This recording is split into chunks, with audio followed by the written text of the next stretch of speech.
రైతులకి రైతు భరోసా 15,000 ఖచ్చితంగా మీరు ఇయ్యాలి. పోయిన 2 సీజన్లు మీరు రైతు భరోసా ఇయ్యలేదు అని ఇక్కడ కరీంనగర్ జిల్లాలో ఉమ్మడి కరీంనగర్ జిల్లాలో రైతుల పక్షాన తెలంగాణ రైతుల పక్షాన దాంతో పాటు ఇలా రుణమాఫీ నా హుజురాబాద్ నియోజకవర్గంలో కేవలం 50% మాత్రమే అయింది. ఇంకా 50% కాలేదు. నా హుజురాబాద్ నియోజకవర్గంలో రైతులకి రుణమాఫీ చెయ్యాలని నేను డిమాండ్ చేశాను. నా దళిత కుటుంబాలకి సాచ్యురేషన్ మోడ్ లో 18,500 కుటుంబాలకి మేము దళిత బంధు ఇస్తే రెండో విడత దళిత బంధుని వీళ్ళు ఇయ్యకుండా మా దళితులకి ఇబ్బంది పెడతా ఉన్నారు.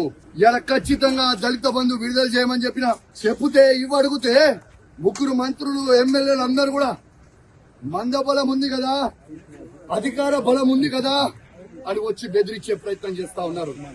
మీరు బెదిరిస్తే భయపడేటోడు ఎవడు లేడా? ఖచ్చితంగా కేసీఆర్ గారి పక్షాన మేము నిలబడతాం.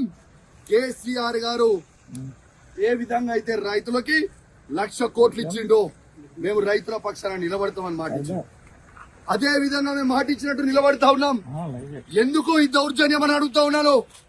మంత్రులు ఎమ్మెల్యేలు అధికారులు సాక్షిగా నేను ఒక ఎమ్మెల్యేగా ఉన్నా ఎట్లా బయట పట్టుకొని నూకేస్తున్నారో ఒక్కసారి మీ అందరు కూడా చూడండి విజ్ఞప్తి చేస్తున్నాను.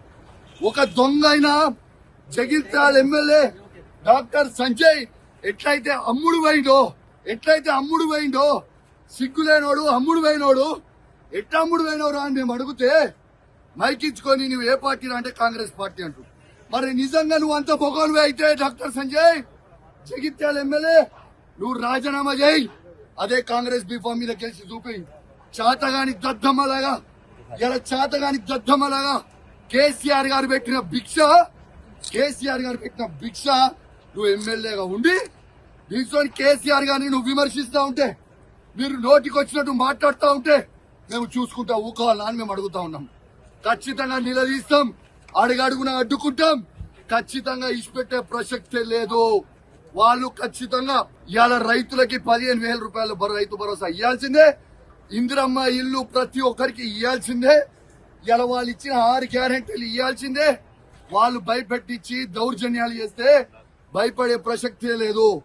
ఖచ్చితంగా వాళ్ళు ఇచ్చే 6 గ్యారెంటీల హామీలు ఖచ్చితంగా వాళ్ళు ఇచ్చే వరకు వాళ్ళని ప్రశ్నిస్తూనే ఉంటాం. 420 హామీలు ఇచ్చే వరకు ప్రశ్నిస్తూనే ఉంటాం. మీరు కేసులు పెట్టి మమ్మల్ని ఇబ్బంది పెట్టి భయపెట్టాలనుకుంటే మీతోని కాదు, మీ తాత జేజమ్మతో కాదని అధికారులకు కూడా చెప్తా ఉన్నాను, హెచ్చరిస్తా ఉన్నాను. తస్మాత్ జాగ్రత్తగా ఉండుర్రి. మీరు ఇష్టం వచ్చినట్టు మీరు చేస్తా ఉన్నారు. 3 ఏళ్ల తర్వాత మళ్ళా కేసీఆర్ గారు ముఖ్యమంత్రి కాక తప్పదు. ఎవరు కూడా ఇలా ఎక్స్ట్రా చేస్తున్న అధికారులని ఎవరిని కూడా ఇచ్చిపెట్టాం. అది కూడా గుర్తు పెట్టుకోవడం చెప్తా ఉన్నాను.